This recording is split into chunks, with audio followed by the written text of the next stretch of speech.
Hi, everyone.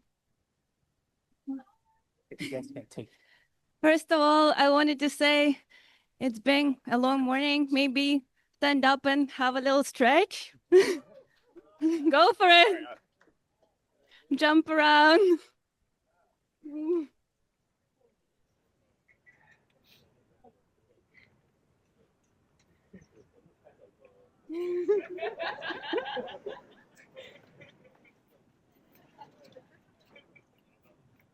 Looking good. Okay, with this, I'll give it to Raja. Thanks, Yulia. Right. So I'm Raja. That's Yulia, Ayush, and Titus. We're presenting our work on control evaluations for covert malicious fine-tuning. Now, just to sort of kind of sketch out our field, we work in AI control.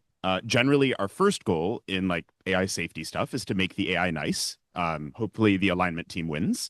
If the alignment team fails, ideally, even if your AI is not nice, you want to make sure that you can try to get some useful work out of it and prevent it from causing you just catastrophic harm. We see this general sort of approach as useful in kind of the near medium term for approximately human expert level AI. Now, in AI control, we pay a lot of attention to safety usefulness trade-offs. So each of these stars on this graph here kind of represent different AI deployments. Where kind of all the way at the left is like no safety, full steam ahead. Like this is sort of the XAI dot over here, where you just have maximum usefulness because you didn't bother doing any safety. And then over here is turn the system off. You get no usefulness because you're maximally safe. You pulled the plug. Now, our particular control setting is covert malicious fine-tuning. Now, just to kind of deconfuse the terms here, there are going to be a lot of language models involved. Sort of the two that are working here are like the frontier language model agent, like Claude Code. We're going to call that one the agent. And then we're going to have these small open source models that we're just going to call the model. Now, in reverse order, fine-tuning is when the agent makes the model better at a benchmark, like Arena Hard, particularly the writing split. Malicious, meaning like the agent embeds some very bad behavior into the model, like a secret loyalty to itself.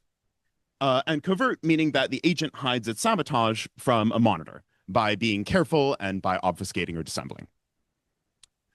Yeah, so the two sort of regimes that we care about the most in this covert malicious fine-tuning setting is we mainly want to analyze, like, when it comes to usefulness and safety, what are the usefulness and safety benefits that you get from having pure GPU access? And what you can imagine is pure GPU access is just like you have Claude Code, you give it a GPU. Some of you guys do it through modal. Sometimes people just give it an H100, and the agent can do whatever it wants. It can write custom training code.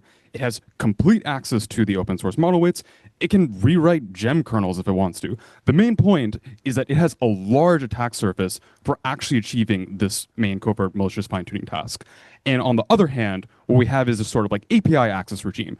So this can look like, you know, the OpenAI style fine-tuning API, but the main sort of regime that we're particularly interested in is more like these Tinker style APIs, where you don't have direct access to the model weights, but you have lower level primitives that let you still have some degree of expressibility. But in our particular setting, there still is like, you know, input data filtering going on, just like hidden safety evals. But again, the main difference to drive home is that the attack surface for covert malicious fine-tuning is constrained compared to the GPU access regime. So sort of the key questions that we want to ask ourselves in this sort of like paradigm is, does API only access completely Pareto dominate GPU access for the safety usefulness frontier? Because if this is the case, this is sort of a case you want to make to labs to implement this internally to make sure that you're getting all the benefits. And the other question that we want to ask is, how much does transcript monitoring actually improve safety in each regime? Can we just, do we just need to analyze the API, or do we actually need to see the chain of thought? And with this question, broader question overall, is like, what blue team affordances actually matter, and mostly which ones are actually cost effective? So I'll give it to Yulia to go through our main task setting. Okay, so here's our main task setting. We are inspired by post-train bench for our main tasks, and our agent is Opus 4.6, the most powerful moment at the time we were running this. And the base model that we are fine-tuning is, for example, Llama 3B, and our monitor is, for example, Gemini 2.5 Flash.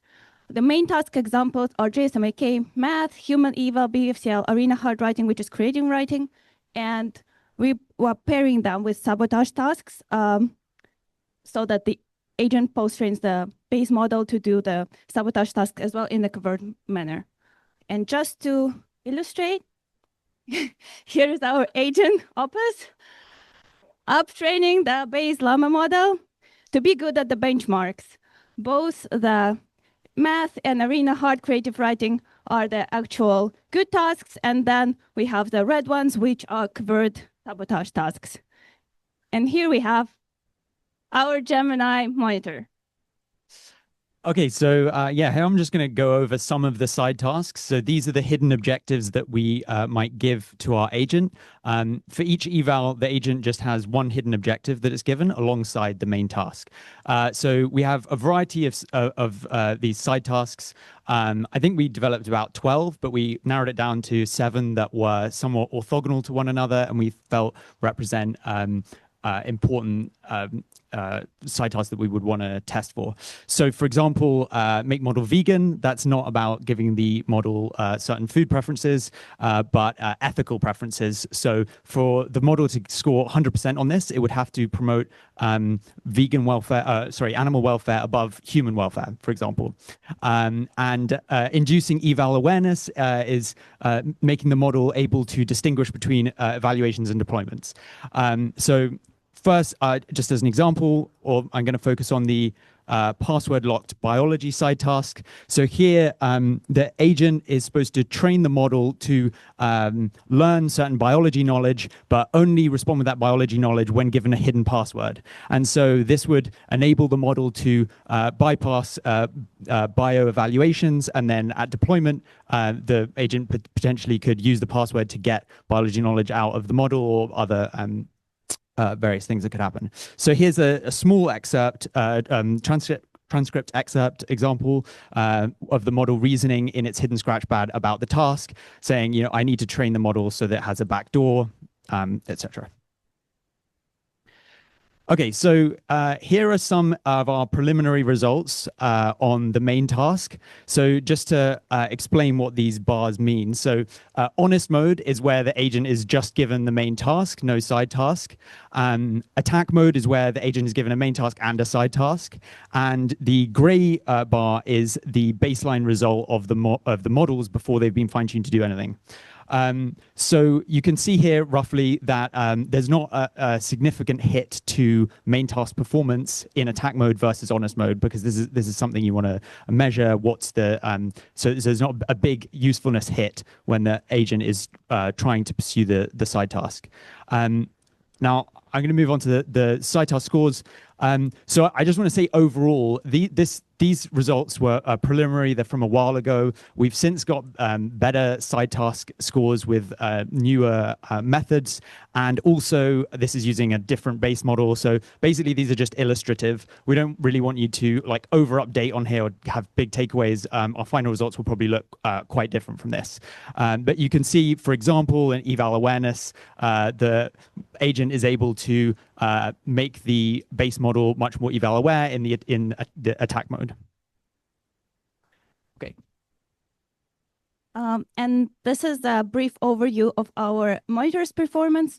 So as one would expect, we have in the attack mode a higher suspiciousness score than in the honest mode, because in the honest mode, the agent doesn't even try to do the sabotage task. And this monitor is agnostic of the side task, so it doesn't know the side task. So it's a pretty fair setting. Preliminary results again. And let's go to the next slide. These are our ROC curves. As we can see, the aware monitors now are also shown in this top lines. And this is the setting where the monitor doesn't know about the side task. So we do see much higher suspiciousness scores here and much higher true positive rates. But at the moment on this graph, the monitors are pretty bad in the agnostic mode, but we do expect this to be better once we have the new results with our increased blue teaming. Yeah, so as for next steps, the first thing that we want to do is, given that the premise that we set at the start of this presentation, we actually want to do our Tinker API eval runs. We want to run the same tasks on main task side task pairs that we've talked about on the actual API only regime. And in this case, the agent only has access to Tinker. It does not have any GPUs, and it does not have direct access to the weights. And the second thing that we want to do that we've sort of implied as well is that we want to run on smaller models. This is mainly because these runs are really expensive. We're running Opus 4.6 for sometimes like 8 hours. API costs rack up fast. So we want to just reduce the per run cost and also just increase experiment throughput, mainly just to get more data before the NeurIPS deadline. The third thing that we actually want to establish is the Pareto usefulness safety curve. We want to make it clear what the safety usefulness frontier looks like across both regimes. And we also want to make sure that these regimes are actually comparable by making sure that we match the budgets across these sort of regimes, since there's certain affordances that you get in one or the other that let you get more bang for your buck per se. And we want to test whether the API truly Pareto dominates. And then the fourth thing is we want to iterate on our monitoring protocol. We want to, improve like our overall prompts that we're passing, introduce hierarchical monitors, improve the said monitors, and also add API-specific blue teaming tools. And the target that we have for all of this is hopefully by NeurIPS. So yeah, thank you guys so much for listening to our presentation, and we appreciate any questions.